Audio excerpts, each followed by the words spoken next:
খুন করা যেন তার নেশা। বেশিরভাগ খুনই তিনি করেছেন রাতের বেলায়, ঠান্ডা মাথায়। এভাবেই 6 বছরে করেছেন 10টি খুন। তার শিকার হয়েছে এক শিশু ও 9 নারী।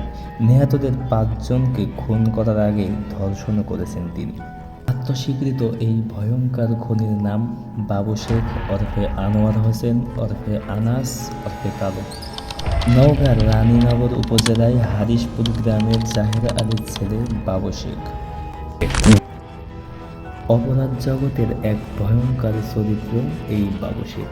বাবু শেখ যখন পুলিশের কাছে জবানবন্দি দিতে থাকে তখন হিসাব মেলে অনেক অসমাপ্ত কেসের, যেসব কেসের সাজা খাটছেন অনেক নিরপরাধ ব্যক্তি। রহস্যময় এই কাহিনীর পরতে রয়েছে রক্তের গন্ধ। দুর্ধর্ষ এক সিরিয়াল কিলার বাবু শেখ ওরফে কালুকে গ্রেফতার করে গোয়েন্দা পুলিশ।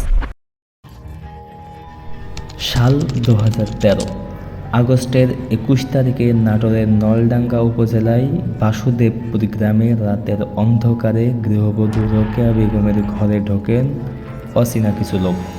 এদের মধ্যে একজন হলো বাবু শেখ আর তার 2 সঙ্গী। তাদের হাতেই মৃত্যুবরণ করেন গৃহবধূ রোকেয়া বেগম। প্রথমে ধর্ষণ, এরপর শ্বাসরোধ করে খুন করা হয় তাকে। এ ঘটনায় বাবু শেখ চুরি করেন 150 টাকা। ঘটনার পরদিন নিহতর ভাই একাব্বর হোসেন নলডাঙ্গা থানায় মামলা করেন। মামলায় রোকেয়া বেগমের স্বামী ওসমান গনিকে যৌতুকের জন্য স্ত্রীকে খুন করার অপরাধে গ্রেফতার করে পুলিশ। এরপর ওসমান গনিকে যাবজ্জীবন দেওয়া হয় কারাদণ্ড।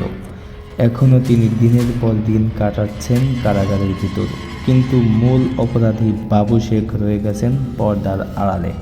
যে পুলিশের সাথে রাতে বাজার পাহারা দিলেন স্ত্রী হত্যার অভিযোগে, সেই পুলিশই সকালে তাকে গ্রেপ্তার করে বলে অভিযোগ ওসমান গনির। সাল 2014 মে মাসের 6 তারিখে নাটোরের নলডাঙ্গা উপজেলায় খাজুরা মোল্লাপাড়ায় আব্দুর রশিদের মেয়ে মরিয়ম খাতুন, মাত্র 13 বছর বয়সী 7ম শ্রেণীতে পড়ুয়া এই কিশোরীকে করা হয় ধর্ষণ, এরপর খুন। বাবু শেখের জবানবন্দিতে জানা যায় তিনি ও তার সহযোগী প্রথমে মই দিয়ে মরিয়মের ঘরে ঢোকে, এরপরে দুজনে পালাক্রমে করে ধর্ষণ, পরে বালিশ চাপা দিয়ে হত্যাও করেন তাকে। ঘটনার পর মেয়েটির বাবা আব্দুর রশিদ থানায় গিয়ে মামলাও করেছিলেন, কিন্তু মামলায় কাউকে আসামি করতে না পেরে পুলিশই গ্রেফতার করে সন্দেহজনকভাবে 2জন যুবককে। এরপর দুজনই কারাগারে কাটান দীর্ঘদিন এবং এখনও তাদের মামলা রয়েছে চলমান, কিন্তু এবারও রয়ে গেলেন বেশটা আড়ালেই বাবু শেখ। ছাত্রী মরিয়ম খাতুন লাবণী খুনের ঘটনায়ও নির্যাতন করে স্বীকারোক্তি আদায়ের অভিযোগ পুলিশের বিরুদ্ধে। মরিয়মকে ধর্ষণ ও হত্যার পর পুলিশের তৎপরতা বেড়ে যায়। রাতে বাড়ে পুলিশের টহল। এ সময় বিপদ বুঝতে পেরে বাবু শেখ চলে যান ঢাকায়। ওখানে গিয়ে তিনি শুরু করেন চা বিক্রির কাজ, কিন্তু যে হাত মানুষের গলা চেপে শান্তি পায় সে হাত কি আর চা বানিয়ে শান্তি পাবে? ঘটনা এখানেই শেষ নয়। খুনের নেশা আবার জেগে ওঠে যখন তখন আবার তিনি ফিরে আসেন নাটোরে। সাল 2019 ফেব্রুয়ারির 27 তারিখ রাতে সিংলার বেগলগলিয়া গ্রামে গৃহবধূ শেফালি খাতুনকে প্রথমে ধর্ষণ, এরপর শ্বাসরোধ করে হত্যা করেন তাকে। এ ঘটনায় নিহতর ছেলে সজীব চৌধুরী থানায় মামলা করেন, কিন্তু ধরাছোঁয়ার বাইরে বাবু শেখ ও তার সঙ্গীরা। সবথেকে আশ্চর্যজনক কথা এই যে তদন্তকারী পুলিশ একটি আলামতও পায়নি এই খুনি সম্পর্কে। থ্রিলার মুভিকেও হার মানানো ঘটনা। মাছ শিকারীর বেশে ঘুরে বেড়ায় একদল খুনি। দলনেতা বাবু শেখ কোন বাড়ি লুট করা হবে তা আগেই রেখে করে আসে এই অপরাধ চক্রের সদস্যরা। এরপর সাল 2019 মে মাসের 15 তারিখ রাতে নলডাঙ্গার বসিলা উত্তরপাড়ায় মাহমুদুল হাসানের স্ত্রী হালিমা খাতুনকে ধর্ষণের পর খুন করেন বাবু শেখ। এ সময় তার প্রতিবন্ধী ছেলে আবদুল্লাহ কেঁদে ওঠে। তারপর প্রতিবন্ধী আবদুল্লাহকেও বাড়ির পাশে পুকুরে ফেলে হত্যা করেন বাবু শেখ। যা দেখি যে ভাবি শুয়ে আছে, তারপরে কাপড় চোপড় সব ছিলাম ইয়ে করা আছে, তো বাচ্চা না।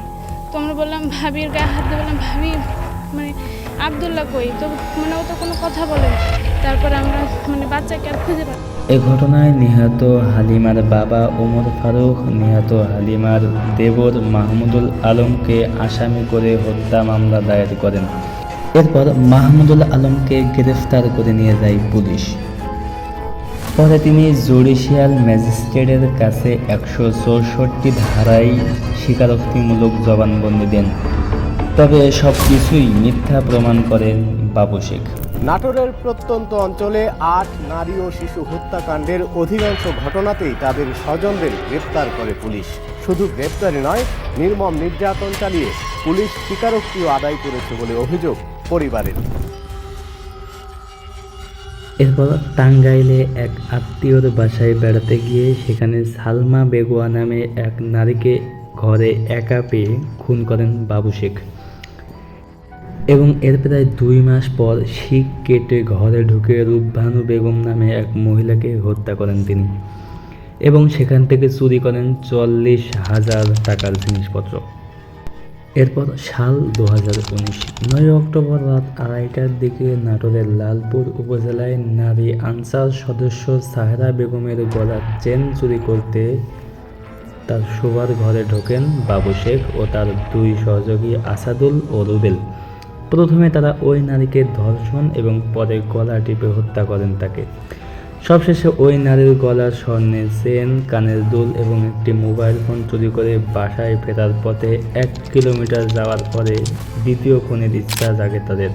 এরপর জানালা দিয়ে এক নারীকে ঘুমন্ত অবস্থায় দেখতে পেয়ে তার ঘরে ঢুকে গলা টিপে হত্যা করেন তাকে। এরপর ফোনটি ব্যবহারকারীর উপর নজর রাখতে শুরু করে পুলিশ। এক পর্যায়ে মোবাইল ফোন সহ রুবেল ও তার ছেলেকে আটক করে পুলিশ। এরপর তাদের কাছ থেকে তথ্য নিয়ে নাটোর রেল স্টেশন থেকে বাবু শেখকে গ্রেফতার করে পুলিশ। এবার আপনাদের মনে প্রশ্ন জাগতে পারে, কেন বারবার নারীদেরকে খুন করতেন তিনি? এ প্রশ্নের জবাবে বাবু শেখ বলেন, তার নিজের নিরাপত্তার কথা ভেবে তিনি দুর্বল নারীদের পরে হামলা করতেন। নাটোরের রেলওয়ে প্ল্যাটফর্ম থেকে 8 হত্যা মামলার আসামি বাবু শেখ সহ 4 জনকে গ্রেফতার করেছে পুলিশ। পরে তাদেরকে জেল হাজতে পাঠানো হয়। সকালে নাটোর পুলিশ সুপারের কার্যালয়ে আয়োজিত সংবাদ সম্মেলনে এসব তথ্য জানান রাজশাহী রেঞ্জের ডিআইজি AKM হাফিজ আক্তার। বাবু শেখ সম্পর্কে জানতে গেলে অবাক হতে হয় পদে পদে। তিনি বলেন, তিনি শুধু এক নারীকেই ধর্ষণের পর খুন করেননি। এই প্রশ্নের উত্তর জানতে চাইলে তিনি বলেন, সেই নারী তাকে ধর্ষণে বাধা দেয়নি এবং আশ্চর্যজনক বিষয় হচ্ছে সেই নারী এখনো পর্যন্ত বাবু শেখের বিরুদ্ধে কোনো মামলা করেননি।